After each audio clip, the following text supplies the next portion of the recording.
ফলতার নির্বাচন থেকে তৃণমূল কংগ্রেস প্রার্থী জাহাঙ্গীর খান নিজেকে প্রত্যাহার করে নিলেন।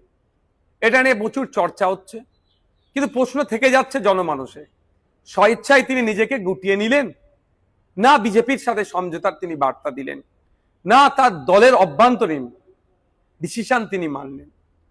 এই বিষয়ে উত্তর সময় কিন্তু কথা বলবে, উত্তর দেবে।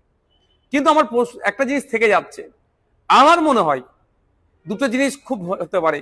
একটা হচ্ছে বিজেপিকে সমঝোতার বার্তা, যে বিজেপির নেতৃত্ব, যে বর্তমান মুখ্যমন্ত্রী শুভেন্দু অধিকারী মহাশয় জাহাঙ্গীর খান সাহেব সম্পর্কে যে কথা বলেছেন, তিনি সেই বার্তা দেওয়া যে আমি তোমাদেরই লোক, তোমাদেরকে সুযোগ করে দিলাম। অথবা এটা হতে পারে এন্টায়ার তৃণমূল বিজেপিকে নতুন করে সুযোগ করে দিচ্ছে। অথবা এটাও হতে পারে যে তৃণমূল কংগ্রেস দেখছে যে এই নির্বাচনে ফলতা থেকে 1, 2, 3 কোনো মতেই আসতে পারবে না, 4 বা 5-এ থাকবে।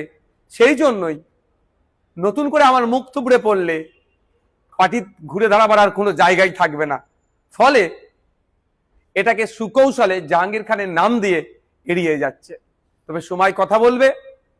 তবে তৃণমূল কংগ্রেস যে দুর্নীতি অন্যায় করেছে, সেই অন্যায় দুর্নীতির আর মাপ ক্ষমা বাংলার মানুষ করবে না।